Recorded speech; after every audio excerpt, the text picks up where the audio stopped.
Fernandez moving up the inside. Danish side by side with Morelli in the background too. And he says you just screw yourself up completely. You cannot get out the corner well. Watch a rider like Plonk already. You don't want that track limits warning already at this stage in the game, do you? Because so Uriarte leads from Gonzalez. I wonder now if Gonzalez says Brian Uriarte, who knows what he's doing. He's a little bit slower into the corner, but much quicker coming out.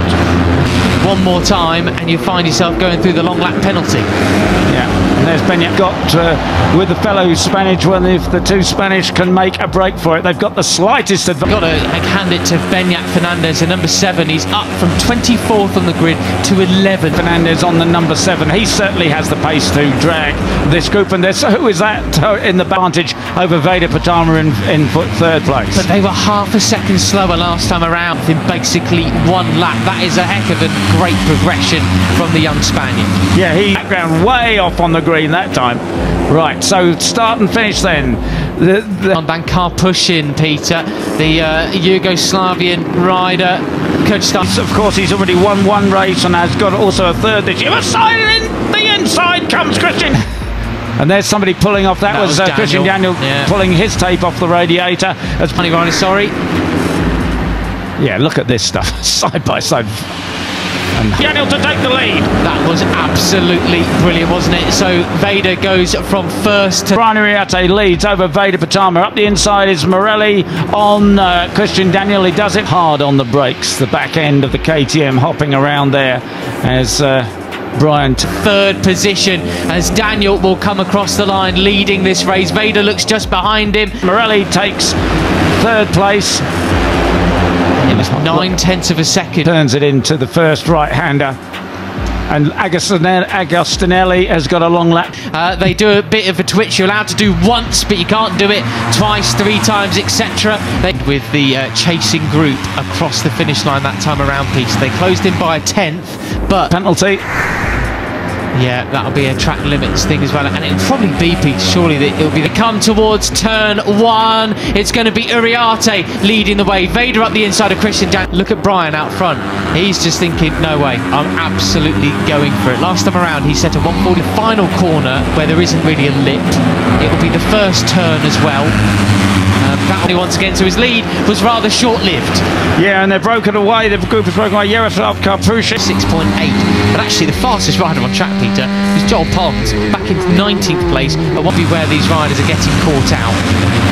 Right, side by side then on the brakes. This is where he's back there in 6th place, and that's the rest of the field. I wonder if 45.9. So actually, there's a lot of pace in hand here for the riders. But do they want to? Brian was so late yesterday and won the race, but this time it's Gonzalez who gets underneath. These leading group of 5 are going to hang on to it. Gonzalez had a big twitch to the front end then. He did. Burn up their tyres too quickly or not? Well, Joel Pons, you know, he's had a lousy season and a half in Rookies Cup so far. Beat him to take the lead. Keep off the green.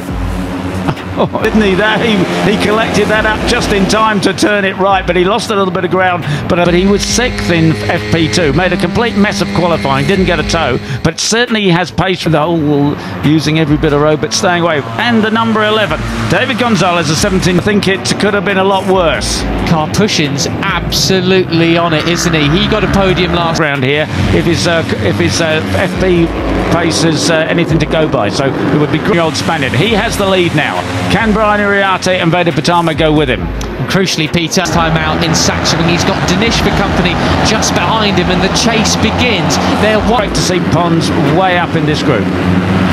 Uriarte and Pratama, a bit like into 6th place as they cross the line that time around. Hakim Danish. Number 1 second off David Gonzalez at the line. We're going to come across the intermediate yesterday, just swapping places around various parts of the track then. Morelli 13 then on the chasing pack. Uriarte and Gonzalez side by side. Second intermediate now near enough, or on the exit of this corner. We'll see whether they're actually sitting tight in 3rd position. Daniel Coming into 2A and 2B. Who's going to be the last on the brakes? It is Gonzalez going way wide though. A big bog. Gap is coming down or not. But the leading quintet, if they want to just have a race of their just behind them as well. Here is that fast and flowing section of the track. That's not really an overtaking spot, Christian, but for the number 11, and he's going to mess up the drive for other riders. They have to cut back across him, and then we're going to have to dish. He's going thrown. It's in their best interest just to absolutely pin it because they've got car pushing, and he didn't quite make it stick there. So we've got track limits warnings for Agostinelli, Brown, Moningham. Side by side, we've got 4 riders abreast towards turn 3. You got Danish. He's back in a second place. Danish hot on their tails. And if you saw the orange tape come off, someone got pulled off one of the bottom. And Danish. Hakim Danish, yeah, that is very much a warning. All 3 abreast. It's 1, 2, 3 in the championship, 1, 2, 3 in the race, and it all changes. Bikes there and another bit lying on the road. That is the tape that they have on the radiator at the start of the race as the temperature gain on the brakes. And it's Marco Morelli. No plan B takes the lead. Brilliant. No plan. The blink of an eye as we see, unfortunately, Tinez has gone down in the melee. The riders can pull the tape off and give them full cooling. There is Beñat Fernandez then. Be up there once again. He's been a little bit quiet this year, hasn't he? Not what we expected from... Yeah, he's obviously okay, trying to get going again. Absolutely superb stuff there.